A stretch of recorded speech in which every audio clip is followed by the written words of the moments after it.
Bueno, vamos a ver la primera lectura, vamos a tratar de acomodarla a circunstancias de ustedes, matrimonios que participan de esta celebración. Hechos capítulo 2, versículos del 1 al 11. Y aquí encontramos el acontecimiento de la venida del Espíritu Santo en la fiesta de Pentecostés. Es muy necesario y conveniente remarcar estos puntos catequéticos que algunos de ustedes ya tienen muy bien asimilados, pero otros no tanto. Pentecostés, ¿qué significa Pentecostés? Venida del Espíritu Santo. Se me regresa a tomar los... A ver, ¿qué significa Pentecostés? A mí se me hace que van a tomar los cursos bíblicos otra vez, desde el inicio. Pero remarcando, Pentecostés significa 50 días. Eso es lo que significa Pentecostés. La celebración, la fiesta de Pentecostés ya existía. La celebraban los judíos, que también significan estos 50 días de la Pascua. Miren, acuérdense que la Pascua de los judíos, ¿qué recordaban los judíos en su Pascua? ¿O qué recuerdan?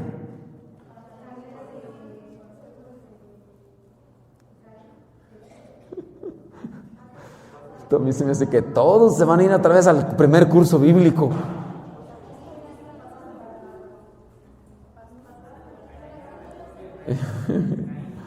Bueno, ahí va. La Pascua es recordar de cuando Dios sacó al pueblo de Israel de Egipto. Esa es la Pascua. Entonces, la Pascua de los judíos también dura muchos días. Y entonces, cuando se cumplían 50 días, celebraban una fiesta que se le llama Pentecostés, que significa 50. Entonces, los judíos ya tenían esta fiesta y estaban celebrándola ahí en Jerusalén. Estaban celebrando esta fiesta de Pentecostés. Estaban ahí los discípulos de Jesús, porque acuérdense que en el día 40 Jesús sube a los cielos y les dice: váyanse a Jerusalén, no se muevan de ahí quédense. Y aquí empieza a narrar cómo se encontraban en aquel momento. Dice, estaban en un mismo lugar. Se dice que estaban en el cenáculo. ¿Qué es el cenáculo? No. ¿Qué les dice cena? Cenaduría.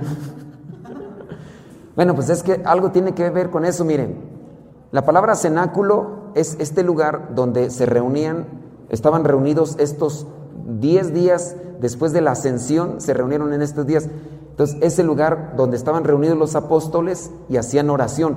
Por eso a los lugares actualmente dicen, no, pues fui al cenáculo, hablando de un lugar a donde hacen oración. Y este lugar, dicen los estudiosos de la Biblia, que este lugar fue el mismo donde Jesús hizo la última cena. Entonces, ahí se reunían donde Jesús hizo su última cena, que dicen los estudiosos que ese lugar, esa casa, era de una mujer llamada María. Esta mujer era la mamá de Juan Marcos. Juan Marcos, el que escribió el Evangelio de Marcos. No fue como tal apóstol, pero sí dicen que por ahí hubo una conexión. Este lugar, como estaba ahí en Jerusalén, entonces ahí estaban reunidos y haciendo oración. Entonces allí llegó el Espíritu Santo. Esto sí como una nota característica, pues que no se menciona aquí, pero que los estudiosos lo analizan, a ver si se les queda a ustedes, que les digan, bueno, ¿y qué significa Pentecostés? ¿Qué van a decir ustedes? 50, dice, ay, qué bárbaros. Así, no, estás bien preparado. Se les olvida, Sí, en Pentecostés es la venida del Espíritu Santo, pero no significa eso. Dice entonces, estaban ahí todos reunidos en un mismo lugar. De repente, un gran ruido que venía del cielo, como de un viento fuerte, resonó, tanto así que los vecinos escucharon ese ruido, pues qué está pasando, y ya después empezaron a salir aquellos que estaban reunidos en este lugar y comenzaron a hablar en diferentes lenguas. Versículo 6. Se reunió tanta gente al oír aquel ruido y no sabía qué pensar porque cada uno oía a los creyentes hablar en su propia lengua. Hace muchos años, uno de estos transbordadores, de estos que lleva satélites al espacio, entró en California. En California hay una base de la NASA, y entonces nos encontrábamos nosotros trabajando. Yo en aquel tiempo trabajaba allá y estábamos en la fábrica. De repente escuchamos un ruidazo, pero tremendo así, pero como en el cielo. Y pues al mismo tiempo que fue estrepitoso, pues nos levantamos. Yo trabajaba con chinos y todos nos salimos de la factoría, de la fábrica, para asomar al cielo a ver de dónde había venido, a ver si ya estaba cayendo el cielo o el sol, no sé, o algo, porque fue un ruido muy, muy fuerte. Y no, ya hasta después en la noche, ya cuando miramos las noticias, se dio a conocer que cuando entró este transbordador en el espacio, al romper lo que debería ser la atmósfera, como la velocidad, pues hizo ese ruido estrepitoso que se escuchó. Y así, pues haber sido ese ruido tan fuerte que todos salieron a ver dónde se había dado ese ruido y qué fue lo que vieron. Dice, pues miraron allá aquellos que hablaban también sus propias lenguas. Vivían en Jerusalén judíos cumplidores de sus deberes religiosos, habían venido de todas partes del mundo, de lo que se concebía como mundo. Y ya entonces ahí dice, ¿acaso no son estos galileos, todos los que están aquí hablando? ¿Por qué dicen acaso no son todos estos galileos? Porque acuérdense que Galileos es porque pertenecen a la zona de donde está el lago de Galilea. ¿Y qué es lo que hace la gente regularmente en esa zona? Son pescadores, sin estudios, sin preparación. Por eso dicen, ¿qué no son estos pobrecitos que pescadores ni escuela tienen? Ni contar saben, ni leer, yo creo. Y mira, están hablando en nuestra propia lengua, y hay unos que son que hablaban venían de Partia, de Media, de Elam, de Mesopotamia, de Judea, y ahora resulta que estos galileos están hablando. Pues es algo que les asombró, que les impactó. Ahí dice en el versículo 7, era tales su sorpresa y asombro, era tal su sorpresa y su asombro. Y ya ahí en el versículo 11 con el que termina este pasaje, y los oímos hablar en nuestras propias lenguas de las maravillas de Dios. Muy bien, vamos a quedarnos entonces con esta parte, sorpresa y asombro. Esta parte de la sorpresa y el asombro, vamos a acomodarla a su circunstancia de matrimonios. A veces causa sorpresa y asombro las cosas que suceden en algunas familias. ¿Y qué hablamos? Estas situaciones que a veces se dan de gente que ya los ves dentro de la iglesia participando incluso en una actividad, e incluso que son personas que ya participan cada 8 días de misa o que ya están dentro de un grupo. Causa sorpresa y asombro. De repente tenemos un conocido que vive en otro país, pongamos Estados Unidos, y de repente llega y cuando llega te das cuenta que antes de comer dice, vamos a hacer una oración, y uno se queda a veces con la sorpresa y el asombro. Y uno dice, antes criticaba, juzgaba, calumniaba, hacía esto y esto, y ahora. Y así algunos nosotros tenemos como que ya otras veces les he contado de uno que le apodaban el diablo de mi rancho. Este señor que tenía el apodo bien ganado porque era muy mujeriego, era además borracho, se vestía todo de negro con tejana, porque si iba a Estados Unidos tenía la facilidad, ¿no? Entonces cuando llegaba y se le conocía por mala fama, se casa y después sus hijos van creciendo y un día ya sus hijos le dicen, papá y mamá tienen que ir a un retiro, porque si no, no nos dan el sacramento de la primera comunión, y los obligaron prácticamente, y ya fueron. Pues en ese retiro ya dicen, a ver, ¿dónde están los papás? Pónganse acá de rodillas. Y llegó ahí uno de los padres, iban poniendo las manos, y en ese momento al Señor le impusieron las manos y ¡zas!, que se desmaya el Señor. El Señor es grande, robusto, barbón así, y entonces que se desmaya, y en el desmayo sintió un calor, sintió una sensación de paz, y empezó ahí a llorar y no sabía ni por qué. Y entonces estaba desmayado, y cuando abrió los ojos pues se dio cuenta que todos los demás estaban allá a un lado haciendo oración. Esa experiencia le hizo cambiar a él. Cuando a nosotros nos toca saber que llega, pues llegaron los norteños, ¿no? Ya ven, cómo llegan a veces algunos norteños con sus escándalos de camionetas y todos los que tienen, ¿no? Y llegan. Y entonces, pues ya, un día en la misa, pues ahí estaba, y empieza la gente a decir, allá dentro del mismo templo, pues está chiquito, más chiquita que esta acá, la capilla, y empiezan a decir, ahí está atrás el diablo. Vino a misa el diablo. ¿A poco sí será él? Fíjate si es. Hasta viene también de negro. De seguro lo trajo la esposa. Ya el chisme, ¿no? No, todavía criticó más la gente cuando pasa a comulgar. A comulgar el diablo. ¿Qué fue lo que pasó? Pues no, ya después contaron, ¿no? Esto que les platiqué.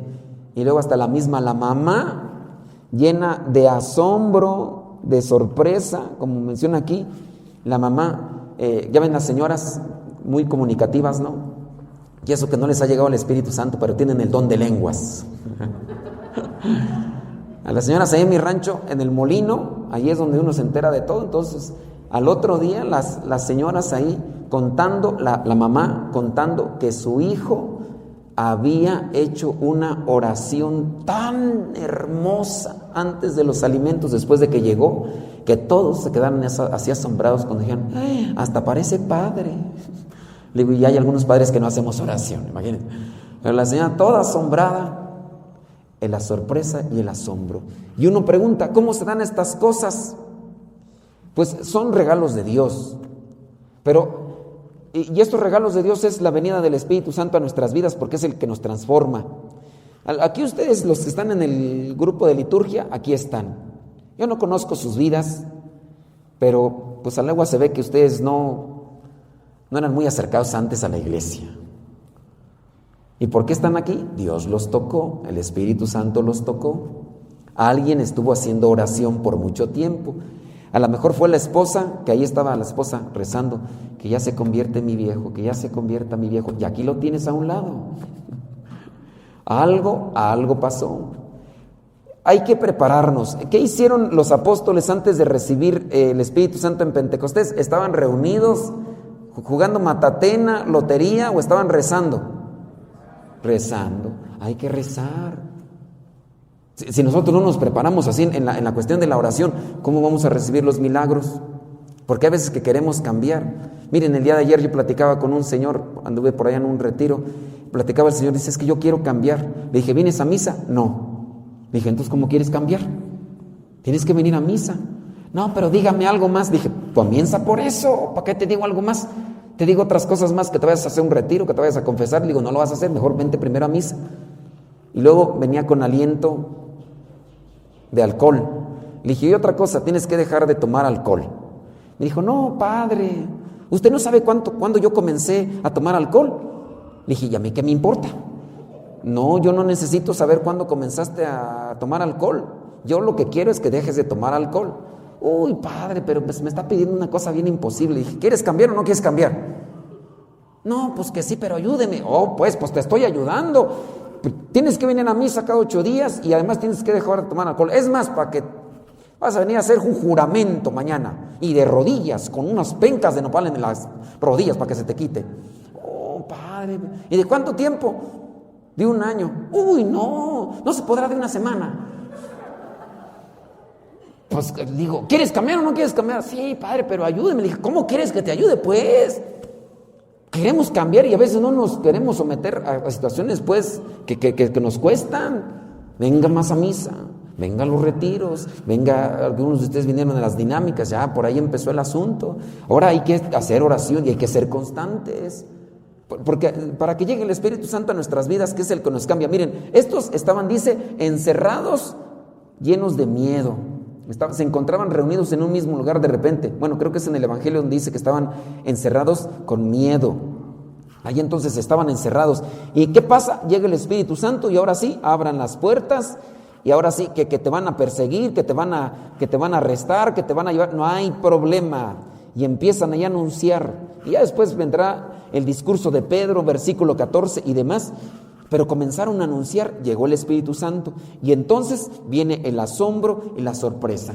Yo quisiera, a veces pues, las personas dicen, yo quisiera tener la vida, la situación de esta persona. ¿Cómo le hago, Padre? Señoras, a veces que también vienen a nosotros para pedirnos un consejo. Padre, ¿cómo yo le hago para cambiar a mi esposo? Señor, acérquese más a Dios.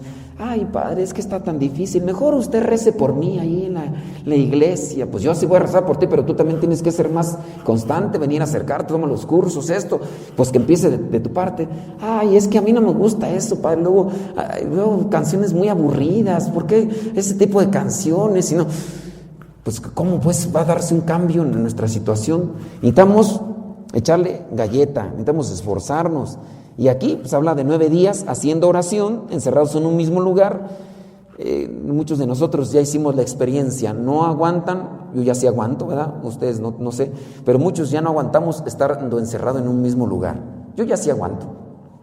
Yo ya me la paso todo el día y hay veces que no salía, por lo menos ya empecé a salir ahí algo, ¿verdad? Pero muchos de ustedes ya hicieron la experiencia de que estar encerrados a veces no aguantan. Son sacrificios que hay que hacer, sacrificios como por ejemplo, vienes a la oración, antes ni te persinabas y ahora tienes que 1 hora a la semana, y la sufren, ¿no? Y vienen 1 hora y se quedan 40 minutos dormidos. O sea, también eso es un esfuerzo, un sacrificio que tienen que hacer, pero tienen que ser constantes. ¿Para qué? Preparar el corazón para que el Espíritu Santo venga a actuar. Nosotros queremos cambiar, queremos renovarnos, pero no nos sacrificamos. Fue difícil estar allí en esos 9 días encerrados, esos 10 días encerrados. Sí fue difícil, pero también en oración, por medio del sacrificio y de la oración, de la mortificación, Dios nos regala sus dones, Dios nos gratifica. Dios toca nuestras vidas. Tú quieres que en tu familia, en tu esposo, venga una transformación, pues hay que también esforzarse. ¿Qué tipo de sacrificio haces? A lo mejor ya estabas haciendo, ¿cuántos no a ustedes les hace bien un ayunito de unos 2 años, por ejemplo? Un ayunito, a ver, 1 vez al mes, un ayuno, un sacrificio, una mortificación. ¿Cuántos de ustedes no podrían dejar un ayunito, no sé, una abstinencia de dejar de tomar refresco?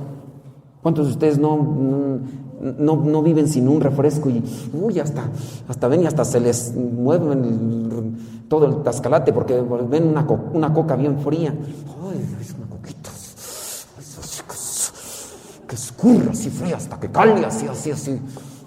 ¿Por qué no hacen un sacrificio de eso? Digo, ¿qué quieres alcanzar en tu vida? A lo mejor quieres que tus hijos se acerquen más a Dios, o que tu viejo también se acerque más a Dios, o tú mismo que seas más entregado. A lo mejor tú quieres que suceda un milagro en tu vida. ¿Por qué no nos sacrificamos? Nos cuesta mucho en eso los sacrificios. Hablando de la hora santa, yo hago experiencias también yo y se las comparto. Por ejemplo, yo trato de mis horas santas, dependiendo cómo está mi columna, mantenerme de rodillas toda la hora en adoración. Y yo sí, pues de repente estoy ahí con las bisagras que se rechinan, ¿verdad? Pero pues todavía aguanto, ya ustedes ya están espajueleados, ¿verdad? Pero yo, aviéntense 1 hora así de rodillas, yo sé que cala, pues no estamos acostumbrados, pero después uno se acostumbra, después de 10 años, 20, ya uno se va acostumbrando. Pero son pequeños sacrificios. Por medio del sacrificio, de la mortificación, de la penitencia y de la oración, Dios te concede regalos, bendiciones. Y aquí está. Ustedes quieren alcanzar algo en su vida espiritual, a lo mejor es una tentación, un vicio que quieren vencer, una tentación que los lleva al pecado, algo. Vamos a hacer oración para que Dios venga a nosotros y nos transforme y que ciertamente pues uno está feliz, ¿no? Y también pueda darse este tipo de milagros. Esta gente que miraba a estos discípulos estaban llenos de asombro y de sorpresa. ¿Por qué estos? Mira, están hablando nuestra propia lengua y están hablando de las maravillas de Dios. Pues nosotros podemos hablar de las maravillas de Dios principalmente con nuestro testimonio. Algunos de ustedes se dedican a predicar y qué bueno, bendito sea Dios. Pero acuérdense que la mejor predicación es tu forma de vida. Porque igual uno puede estar aquí muy bien predicando y en el celular teniendo una doble vida. Uno puede a veces estar predicando y hablando de Dios muchas cosas, pero a veces estás predicando y estás pensando en con quién te vas a reunir o qué vas a hacer. Y esas son dobles vidas. O a veces uno puede estar predicando muy bien con la gente, algo que uno no vive. Que a lo mejor uno habla de caridad, a lo mejor uno habla de humildad y en la casa maltratas, humillas, ofendes con tus malas palabras, con tus actitudes, con tus posturas negativas, con tu actitud mala. Y sí, allá hablándoles a los demás. A veces viene la gente, y hace muchos años me acuerdo que vino una familia completa, llorando la señora, así mucho, que el esposo hasta con el cuchillo las había amenazado. Eran otras personas, no eran de aquí cerquita, venían de otro lugar, y que hasta con el cuchillo. Y eso fue la señora, y después pasó, no fue confesión, por eso se los platico. Y además la confesión, uno tiene que confesar los pecados. Ahí me estaban diciendo lo del viejo, entonces no era confesión.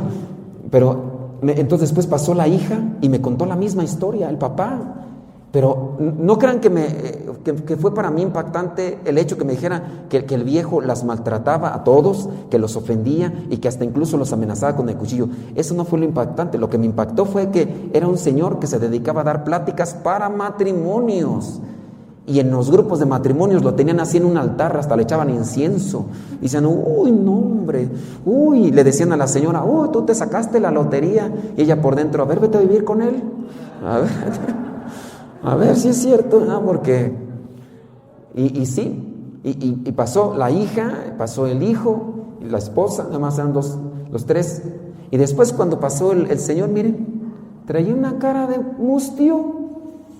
No, padre, me han levantado falsos, todos están contra mí, sí, tú y tu nieve, ¿de qué sabor? Digo, qué hipócrita. A veces tenemos esa doble vida. Hablamos muy bien de Dios, quizá, rezamos mucho y acá todo, pero a veces hay que hablar de las maravillas de Dios con nuestra vida.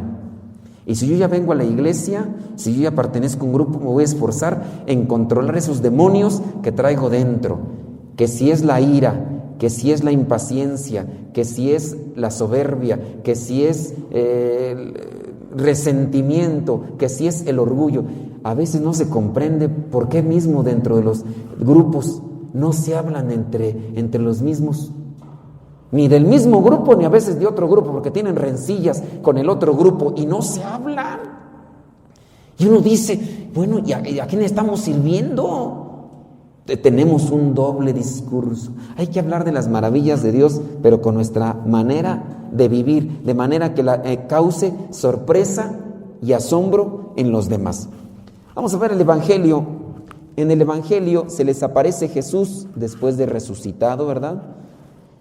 Se les aparece y entonces viene ese momento que les dice, paz a ustedes. Les muestra las manos, el costado, se presenta Él como testimonio para que crean. Eso es lo que necesitamos, el testimonio. Ellos se alegraron de ver al Señor, luego Jesús les dijo otra vez, paz a ustedes. Y ya después, versículo 22, reciban el Espíritu Santo. A quienes ustedes perdonen los pecados, les quedarán perdonados, y a quienes no se los perdonen, les quedarán sin perdonar. ¿Qué necesitamos nosotros para que Dios nos transforme? Hay que reconocer nuestros pecados. Dios nos regala este sacramento de reconciliación, de la confesión. Todos necesitamos confesar. Yo me confieso, no sé si ustedes se confiesan, pero todos debemos de confesarnos. En la medida en que yo saco y reconozco mis pecados, le pido perdón a Dios y después Dios deposita en mí su gracia y con eso voy a trabajar. Yo quiero que el Espíritu Santo trabaje en mí, pero va a trabajar en mí en la medida que yo voy a reconocer mis pecados. Nos hace falta humildad, sinceridad. A veces no reconocemos nuestros pecados, somos soberbios. Hay gente que incluso hasta les agarran en su celular todas las pláticas que están teniendo con quién sabe quién. Y te veo en tal parte, mi vida. Te llevas puesto lo que te llevaste puesto la otra vez. ¿Sí saben de eso? Sí, mi vida, allá nos vemos, ya sabes, en el mismo lugar de siempre. Y hay veces que les agarran ese tipo de platiquitas y les dicen, ¿y esto qué? Ay, me hackearon mi celular. Me hackearon mi Facebook. No, dejen de eso. Hay veces que hasta fotografías, Photoshop. Y ya cuando salen videos, todavía ni videos ni fotos, no creen, digo, falta de sinceridad, hipocresía, maldad. Para que Dios nos transforme, hay que reconocer nuestras faltas, hay que reconocer nuestros pecados. Si no hay un reconocimiento de nuestras faltas y de nuestros pecados, y si no le pedimos perdón a Dios, la gracia de Dios no actúa en nosotros y no hay transformación. Quizá a lo mejor hay una conversión. Sí, está bien, antes no venías a misa, ahora vienes, qué bueno. Pero no basta eso. Venir aquí nos tiene que llevar a la transformación. Estamos llamados a la transformación, no nada más a venir a misa. Gente buena no es la que viene a misa, sino la que cambia su corazón a Cristo. Y para eso hace falta mucha humillación, mucho reconocimiento de nuestras faltas, mucho arrepentimiento y mucha mortificación, mucho sacrificio y confesar los pecados. Esto es un proceso, no es de la noche a la mañana, muchas veces, para que no lo pensemos. Pidámosle al Espíritu Santo que realmente toque nuestros corazones y nos transforme, para que nosotros, sin afán de soberbia, ¿verdad?, seamos causa de admiración y de sorpresa para muchos, porque Dios quiere que hablemos de sus maravillas, pero hay que hablar con nuestra forma de vida, con nuestro testimonio.